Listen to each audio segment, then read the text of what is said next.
Hello guys, on top classes में आप लोग का स्वागत है। अगर आप इस वीडियो पर नए हैं तो चैनल को सब्सक्राइब कर दीजिए, क्योंकि इस चैनल पर आप लोग को बोर्ड एग्ज़ाम 2026 की तैयारियां कराई जा रही हैं।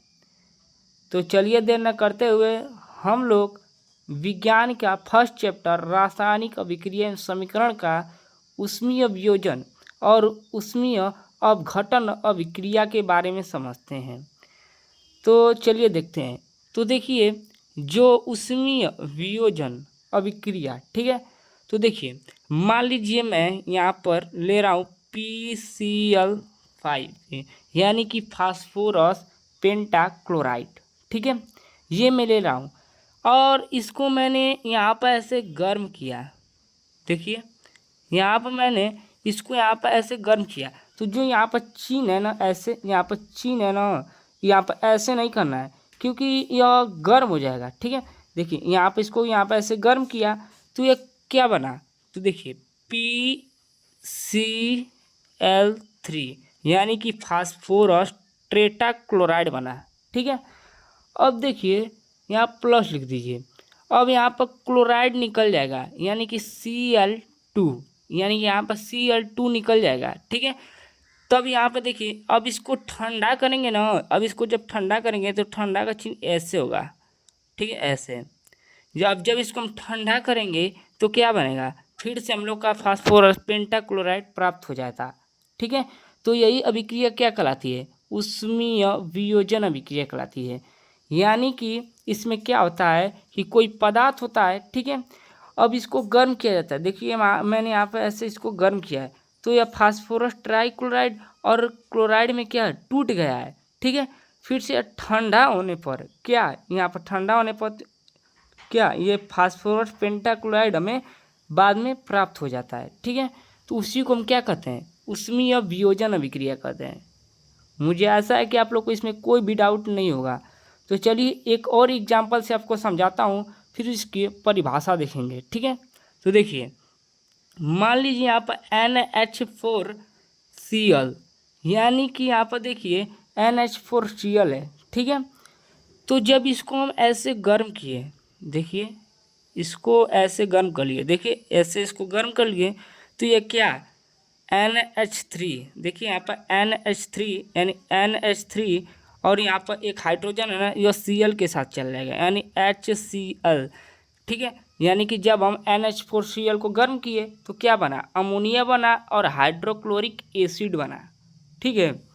क्या बना, हाइड्रोक्लोरिक एसिड बना, ठीक है। और जब इसको हम ठंडा करेंगे ना, जब इसको हम ठंडा करेंगे, यानी इसको पूरे को ठंडा करेंगे ना, तो हमें क्या प्राप्त होगा, NH4Cl, यानी इधर से ऐसे लगा देते हैं।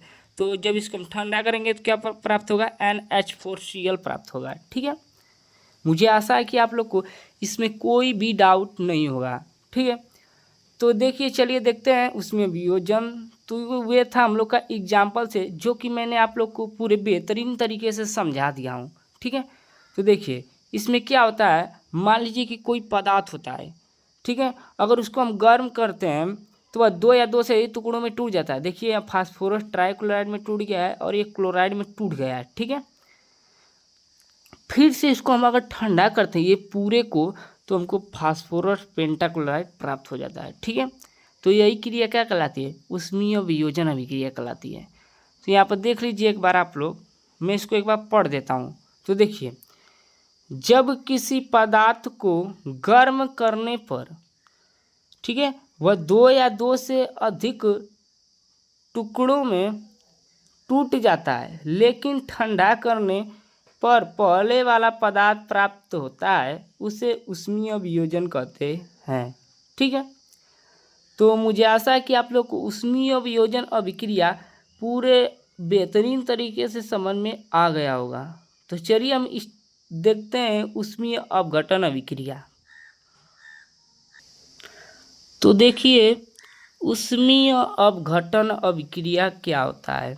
तो देख लीजिए, मान लीजिए हम यहाँ पर पोटेशियम क्लोरेट ले रहे हैं, पोटेशियम क्लोरेट, जिसका सूत्र होता है KClO3, ठीक है। यानी KClO3 पोटेशियम क्लोरेट का सूत्र होता है, ठीक है। अब इसको हम गर्म किए, ऐसे गर्म किए तो देखिए मैं आप लोग को ऊष्मीय वियोजन में बता रहा था कि अगर इसको हम गर्म करें तो बस ऐसे चिन्ह लगा रहे थे, ऐसे, ठीक है।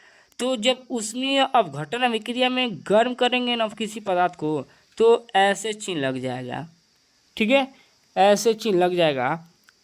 अब देखिए जब इसको हम गर्म किए हैं तो यहाँ पर हीट का गर्म ऐसे डेल्टा से होता है, ठीक है, ऐसे डेल्टा से होता है, ठीक है। तो अब देखिए अब ये किस में टूटेगा, तो देखिए ये पोटेशियम क्लोराइड, ठीक है, ये पोटेशियम क्लोराइड और ऑक्सीजन में क्या टूट जाएगा, यानी कि O2 में क्या टूट जाएगा, ठीक है। अब इसको चलिए हम संतुलित कर लेते हैं।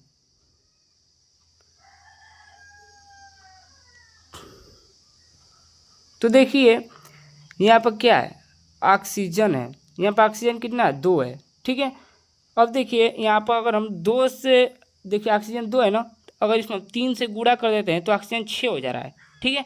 अब इसमें हम 2 से गुणा कर देंगे तो इसमें भी जो ऑक्सीजन होगा 6 बार हो जाएगा, ठीक है।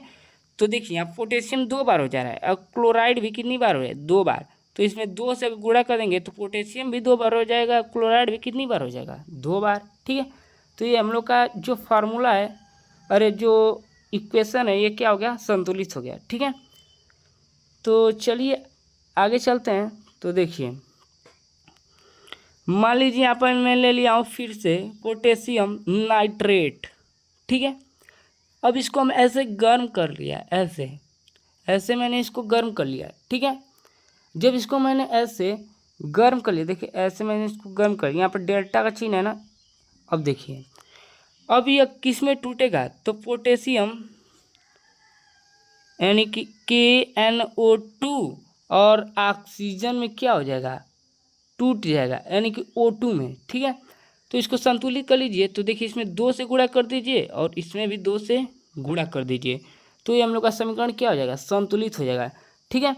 तो देखिए उसमें अपघटन में क्या हो रहा है कि इसमें हम पदार्थ को तो गर्म कर रहे हैं, यानी ये वाला जो पदार्थ है पोटेशियम क्लोराइड, ठीक है, इसको हम गर्म कर रहे हैं, ठीक है। तो गर्म करने के बाद यह 2 या 2 से अधिक टुकड़ों में टूट रहा है, यानी कि पोटेशियम क्लोराइड और ऑक्सीजन में क्या है, टूट जा रहा है, ठीक है। लेकिन ठंडा करने पर ये वाला पदार्थ यानी कि पोटेशियम क्लोराइड हमें प्राप्त नहीं होगा, उसे उसमें अपघटन अभिक्रिया कहते हैं। मुझे आशा है कि आप लोग को यह पूरे बेहतरीन तरीके से समझ में आ गया होगा। अगर समझ में आ गया है तो चैनल को सब्सक्राइब कर दीजिए, इसी तरह से आप लोग को इस चैनल पर बताया जाएगा। तो मिलते हैं किसी नेक्स्ट वीडियो में, तब तक के लिए धन्यवाद।